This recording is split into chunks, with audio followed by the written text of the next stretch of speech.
Agar siz zapusk qilishni nimadan boshlashni bilmayotgan bo'lsangiz, zapuskda qanaqa komanda yig'ish kerak o'zi, nima ishlar qilinadi, qanaqa etaplar bo'ladi, nimadan boshlanadi, shularni bilmasangiz, ushbu video aynan siz uchun. Chunki hozir yo'lda 10 minutmi, 15 minutmi ketaman. Shu ketishim jarayonida sizlarga zapuskni etaplarini, kimlar bo'ladi komandada, hammasini o'rgatib ketaman. Xo'p, bu safar Huk bilan boshladim videoni. Tanqidlarga uchraganimdan keyin tanqidni to'g'ri qabul qilaman o'zi har doim. To'g'ri, insonni nimasiga yoqmaydi, nafsiga tanqid qilsa, lekin bu aslida biz uchun juda ham zo'r ishlaydigan narsa, biz uchun foydamizga ishlaydi tanqid. Xo'p, endi mavzuga qaytadigan bo'lsak, zapusk nima o'zi? Zapusk qilish nimadan boshlanadi? Shu narsalar. Zapusk nima deydigan bo'lsak, zapusk bu biror bir mahsulotni har kim har xil tushunchasi bor. Biror bir mahsulotni bozorga olib chiqib turib, uni sotish. Katta miqdorda sotish, o'zining texnologiyasi bor. Bu faqat webinar orqali sotish emas, har xil usullari bor uni. Lekin eng zo'r ishlaydigan narsa hozir webinar deyishyapti. Webinar ham unchalik ishlamay qoldi.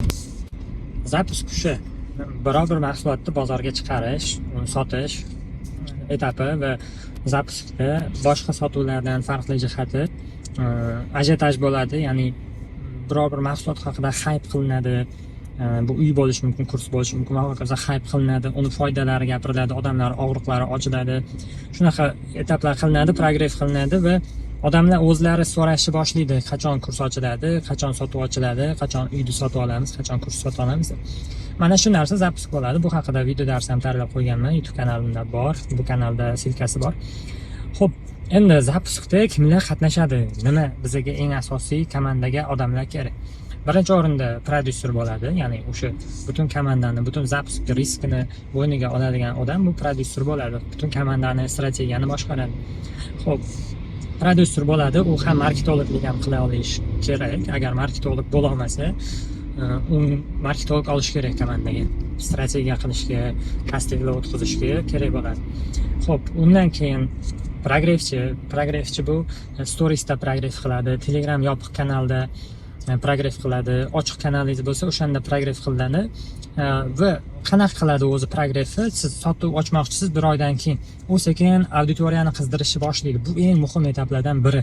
Ya'ni progress jarayoni eng muhim etap, chunki progress bo'lmasa, siz shunchaki sotuv ochdingiz, 5-6 ta odam sotib oldi, bo'ldi, yo'q bo'ldi, u sotuv yaxshi o'xshamaydi. Progress bo'ladigan bo'lsa, progresschi shu darajada qattiq zo'r ishlashi kerak.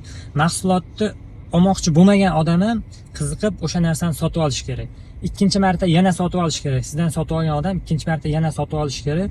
Yana foyda olaman degan ma'noda. Shunaqa auditoriyani o'rganib, progresschi ishlash kerak bo'ladi, zo'r. Progresschiga juda ham katta narsa bog'liq. Xo'p, bundan keyin agar sayt, bot, shunaqa narsalar qilinadigan bo'lsa, sizga programmist kerak bo'ladi, grafik dizayner. Grafik dizayner o'sha saytni dizaynini qilishi mumkin, postlarni dizaynini qilishi mumkin va eng asosiysi webinarni prezentatsiyasini dizaynini qiladi dizayner. Xo'p, undan keyin sizga sotuvchilar kerak bo'ladi. O'sha sotuv ochilganda kursni sotadigan, bu Telegramda yozishib sotishi ham mumkin yoki telefon qilib sotishi ham mumkin. Va undan keyin sizga kerak targetolog yoqishi kerak bo'ladi va production bu videolaringizni olib beradi, syomka qilib, montaj qilib, tayyor qilib beradi. Targetologga target yoqadi. Xo'p, target kreativlarini kim tayyorlaydi? Target kreativlarini targetolog tayyorlash kerak. Targetologga siz kasting va xulosalarini berishingiz kerak bo'ladi. O'shandan kelib chiqib targetolog kreativlarga ssenariy yozadi, ya'ni videolarga, tekstlarga va hokazo. Xo'p, undan keyin agar targetolog yoza olmaydigan bo'lsa, ssenariy solib turib, ssenaristga yozdirsangiz ham bo'ladi. Ssenarist sizga target kreativlaringizga ssenariy yozib berishi mumkin. Xo'p, bundan keyin yana kim qatnashardi? Soat production. Eng asosiy figuralar shular. Undan asosiysi yo'q. Qolganlar o'sha jarayonda qo'shilib ketaveradi. Sizga eng kerak bo'ladigani, demak, progresschi, targetolog va production. O'sha 3 ta narsa va o'zingiz agar prodyuser bo'lsangiz yoki o'zingiz ekspert bo'ladigan bo'lsangiz, o'zingiz prodyuserdek qilib sotuv ochib, bemalol o'zingizni kurslaringizni, o'zingizni mahsulotingizni zapusk qilsangiz bo'ladi. Va yana bitta narsa, zapusk bu unaqa qiyin jarayon emas. ya'ni ko'pchilik o'rganish qiyin, buni qilish qiyin deydi. To'g'ri, stress katta bo'ladi, chunki juda ham katta ish qilinadi u yerda, katta risk bo'ladi, pul tikib qo'yibsiz, uni oqlash kerak. Bir vaqt o'zida ko'p ish qilinadi, ya'ni bir yil qilmagan ishingizni o'sha bir oyda tiqib qilishingiz kerak bo'ladi. O'shaning uchun biroz stressi bor, lekin aslida unaqa qiyin narsa emas. Odam o'zi miyasiga stress qanchalik ko'p kelsa, shuncha yaxshi, odamga yoqadi bu narsa. Endi nima etaplardan boshlanish kerak? Sizga hozir eng muhim boshlanish kerak bo'lgan ishlarni aytaman. Ya'ni siz biror bir produktni zapus qilmoqchisiz, zapus boshlash jarayonidasiz, boshlamoqchisiz, nimadan boshlashni bilmayapsiz. Men o'shani sizga hozir tushuntirib o'taman. Birinchi o'rinda ekspert bilan kelishasiz. Birinchi o'rinda agar siz prodyuser bo'lsangiz, ekspert kerak sizga. Kimlardir ishlashingiz kerak, nimadir mahsulot. Ekspert bilan kelishuv birinchi o'rinda. Kim nima ish qiladi, u yerda kim qancha pul tikadi, kim qancha foiz oladi, hammasini qog'ozda yozib chizib bo'lishi kerak. O'xshasa nima bo'ladi, o'xshamasa nima bo'ladi, hammasini siz aniq qilib olishingiz kerak bo'ladi. Xo'p, ekspert bilan kelishdingiz, foizlar ham narsa ketdi. Endi nima qilinadi? Endi siz komanda yig'ishni boshlaysiz, boya aytganimdek komandani yig'asiz. Va komanda yig'ib olingandan keyin birinchi qilinadigan ish bu auditoriya analizi, raqobatchilar analizi va bozor analizi. O'sha 3 ta analizni o'tkazasiz.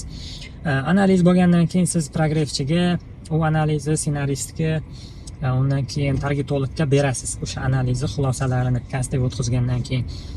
Va ular sizga targetlarga kreativlar yozishni boshlaydi. Prografchi reelslarga ssenariy yozib berish mumkin, stories planlarini qiladi. Telegram kanal planini qiladi va shu kasting bilan birga prografchiga kerak bo'ladigan narsa bu raspakovka, lichnost, ya'ni ekspert shaxsiyatini ochib berish kerak bo'ladi. Shu storieslarda, Telegram kanalda kerak bo'lsa, natijalar, o'quvchilar qanaqa bo'lgan, shu narsalar bilan birga prografchiga berasiz. Va targetolog ham natijalarni ham qo'shib targetga yozsa bo'ladi, ya'ni oldingi natijalar qanaqa bo'lgan o'qituvchini. Prograf jarayoni prografchi o'zi biladi qachon boshlashi, targetolog ssenariylar yozib tayyorlab qo'yadi, ya'ni vebinargacha. Vebinarga trafik tortish uchun kerak bo'ladigan kreativlarga ssenariy yozadi va uni syomka qilish kunini hammasini belgilaydi. Xo'sh, undan keyin siz vebinarga tayyorlanishni boshlaysiz, ya'ni ekspertga webinar uchun prezentatsiya qilasiz. Webinar uchun prezentatsiyani ham kastingdan kelib chiqib qilasiz, auditoriyani analiz qilib bo'lganingizdan keyin sizga o'sha hammasi aniq bo'lib qoladi. Va webinarni o'zi prezentatsiyasining ssenariysi bor, buni shabloni bor, ya'ni bosh qanaqa boshlanishi kerak, sotuv etapi qanaqa bo'lishi kerak va body chasti, ya'ni kontent qismi beradigan, o'rgatadigan narsasi qanaqa bo'lishi kerak. O'sha narsalarni shabloni bor. Men agar kim bu videoni oxirigacha ko'rsa tashlab beraman. Shu shablon bo'yicha webinar prezentatsiyasi qilinadi va ekspertni webinarga tayyorlaysiz. Bu juda ham eng muhim ishlardan biri, chunki webinar yaxshi o'tmasa, sotuv ham yaxshi bo'lmaydi. Ekspertni birinchi marta webinar o'tgan bo'lsa, umuman nechinchi marta o'tsa ham kuchli tayyorlash kerak. Bu uchun 2 hafta kerak bo'ladi, kamida 2 hafta siz webinarga tayyorlaysiz. Va eng muhim narsalardan biri, yana sizga bitta fishka, testoviy webinar o'tkazib ko'ring. Shunchaki bir 100 tami odamni bitta yopiq kanalga olib o'tib turib, o'sha yerga siz aniq o'tmoqchi bo'lgan darsingizni, o'sha prezent webinarni o'tib berish kerak ekspert. Shunda ekspertdan u paydo bo'ladi. Ya'ni haqiqiy odamlarga o'tyapti, o'zini kamchiliklarini ko'radi. Albatta webinarda kamchilik bo'ladi. 100% zo'r o'tib bera olmaydi. Любой ekspert ham, chunki odam xato qiladi, esidan chiqarib qo'yadi gaplarini va hokazo. Va testoviy webinar o'tkazish zo'r tomoni, texnik jihatlarini ham ko'ra olasiz. Ya'ni texnik jihatlarida nima instrumentlar ishlamay qoldi, webinarga kirmay qoladi, link ishlamay qoladi, OBSda nimadir problemalar chiqib qoladi.